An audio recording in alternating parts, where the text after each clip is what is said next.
আসসালামু আলাইকুম। আহ ক্ষমতার চেয়ারটাতে যখন আপনি বসবেন, তখন আপনাকে অনেক কিছু সহ্য করতে হবে। দীর্ঘ ১৬ বছর বাংলাদেশ আওয়ামী লীগ রাষ্ট্র শাসন করেছে। সেখানে যে জিনিসটা অনুপস্থিত ছিল সেটা হচ্ছে একটা গণতান্ত্রিক প্রক্রিয়ায় সুষ্ঠু নির্বাচন। শেখ হাসিনার পতনের পর থেকেই বিএনপি বা যারা ক্ষমতার দিকে ধাবিত যে রাজনৈতিক দলগুলো আছে, জামাত বা আরো যারাই আছেন, তারা একটা নির্বাচনের জন্য সর্বোচ্চ চেষ্টা করে যাচ্ছেন যেন অ্যাজ সুন অ্যাজ পসিবল এই মুহূর্তে যে সরকার আছেন তারা নির্বাচন দিয়া তাড়াতাড়ি বিদায় হয়ে যান। তবে সরকারের কথাবার্তায় বেশ কিছু আ কি বলা হয় যে ধরেন কিন্তু, এবং, যদি এই ধরনের বিষয়গুলোর উপস্থিতি রয়েছে। যার কারণে এই সরকারের উপর অনেকটা আস্থা হারিয়েছে বিএনপি। বিভিন্ন মহল থেকে কথাবার্তা বিভিন্ন যখন আমরা শুনি, তখন বোঝা যায় যে বৈষম্যবিরোধী ছাত্র আন্দোলনদের সাথে জাতীয় নাগরিক কমিটি বা যারা আছেন, আমরা কারা, তোমরা কারা, এরকম নানান বিতর্কে যেমন জড়াচ্ছে, আবার এই সরকার যদি সময়ের মধ্যে নির্বাচন না দেয়, তাহলে নতুন পরিস্থিতি আবার এই দেশেই তৈরি হইতে পারে। ডক্টর ইউনূসের পতনও হয়ে যেতে পারে। বিএনপির যে পরিকল্পনা, সেই পরিকল্পনা অনুযায়ী ঠিকই যদি তারা মাঠে নামেন, ২ টা রেজাল্ট হবে। একটা হচ্ছে এই বৈষম্যবিরোধী আন্দোলনের ছাত্রনেতাদের সাথে বিশাল সংঘর্ষ হবে, অথবা সরকারের পতন ঘটতে পারে। অ্যান্ড কেন আমরা বলছি এই কথাগুলো? গতকালকে আমাদের বিএনপির মহাসচিব যিনি আছেন মির্জা ফখরুল ইসলাম আলমগীর, ভদ্রলোক মানুষ, তিনি বলছেন যে ভোট এবং ভাতের অধিকারের জন্য আবার সবাইকে রাস্তায় নামতে হবে, এবং তিনি রাস্তায় নামার আহ্বান জানিয়েছেন। ঠাকুরগাঁওয়ে এক জনসভায় অংশ নেওয়া জনগণের উদ্দেশ্যে তিনি বলছেন যে আপনারা কি সত্যি সত্যি পরিবর্তন চান, নাকি আওয়ামী লীগের নৌকায় ফিরে যেতে চান? তিনি বলছেন যে তাহলে ৫ই আগস্ট যেমন রাস্তায় নেমেছিলেন, তো ৫ই আগস্ট কেন রাস্তায় নেমেছিল? আমরা জানি যে এক দফা ছিল। এক দফাটা কি ছিল? সরকার পতন। আপনি খেয়াল করবেন, ৫ই আগস্ট, ৪ই আগস্ট রাত হঠাৎ করেই এটা ভাইব্রেশন হয়ে গেল যে কাল নয় আজ। ঠিক ওখান থেকে ৫ই আগস্ট সরকার পতনের এক দফা দাবি নিয়ে সারা বাংলাদেশের জনগণকে একত্রিত করে রাজনৈতিক দলগুলো মাঠে নেমেছিল। আওয়ামী বিরোধী যতগুলো রাজনৈতিক শক্তি আছে, আমজনতা আছে। তো ৫ই আগস্ট যেমন রাস্তায় নেমেছিলেন, আবারও ঐক্যবদ্ধ হয়ে রাস্তায় নামতে হবে। তো কাদের বিরুদ্ধে নামবে? এই ইউনূস সরকারের বিরুদ্ধেই তো নিশ্চয়ই নামবে। আর কার বিরুদ্ধে নামবে? তিনি বলছেন ভোটের অধিকার, ভাতের অধিকার আদায়ের জন্য এবং ন্যায় বিচার পাওয়ার জন্য রাস্তায় নামতে হবে। এখন ভাতের অধিকার, এই মুহূর্তে দেশের দ্রব্যমূল্যের বিশাল ঊর্ধ্বগতি। আমাদের অর্থ উপদেষ্টা বলছেন যে দেখেন ব্যবসায়ীদের সিন্ডিকেট অনেক শক্ত, এটা ভাঙা যাচ্ছে না। তাহলে এই দেশে এত বছর আওয়ামী লীগের দোষ ছিল যে আওয়ামী লীগ সরকার ব্যবসায়ীদেরকে নিয়ে কোরাম সিন্ডিকেট করছে, তো এখন কেন এটা হচ্ছে না? এটা একটা নাম্বার ওয়ান।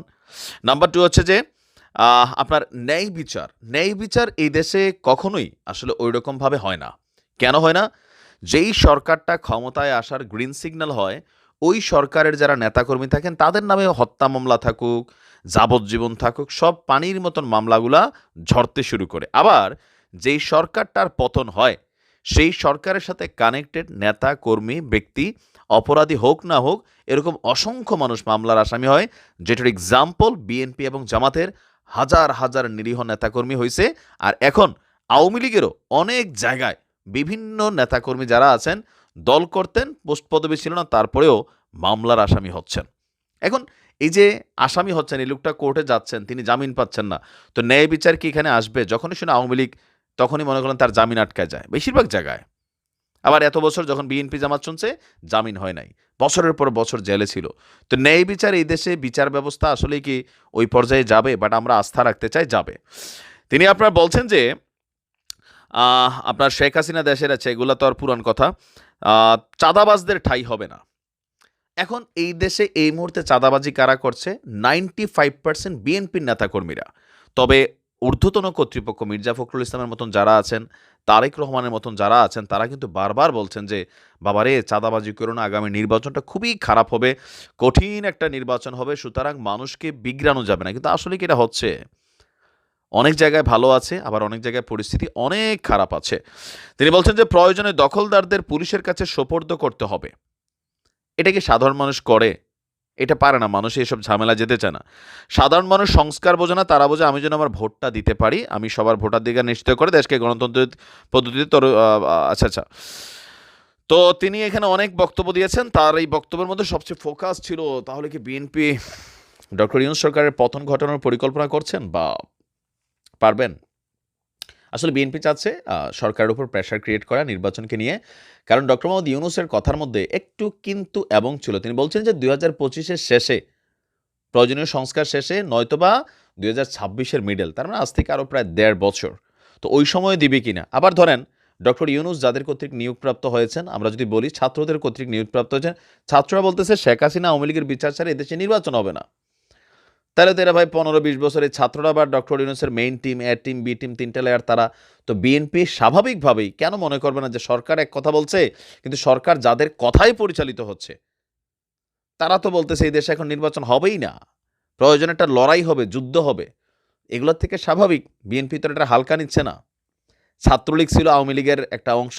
বৈষম্য বিরোধীরা হচ্ছে এখন সরকারের ছাত্র টিম হিসাবে কিন্তু কাজ করতেছে। সো তাদের ভূমিকা, তাদের বক্তব্য এই সরকারকে ভাইব্রেশন করে। এটাই বাস্তবতা। অনেক সিদ্ধান্ত বদলাই যায়। তো সেই ক্ষেত্রে আ আরেকটা ৫ই আগস্ট কি আসতে যাচ্ছে? ডক্টর ইউনূস কি কনসার্ন আছেন? তিনি কি পারবেন এটাকে মোকাবেলা করতে? অথবা বিএনপির নেতাকর্মীদের সাহস হবে? আর ছাত্র বৈষম্য বিরোধীরা তারা কি পারবে বিএনপিকে মোকাবেলা করতে? তবে সাংঘর্ষিক কোনো কিছু একটা ঘটবে যেটা আমরা চাই না। দেখা যাক কি হয়। ভালো থাকুন।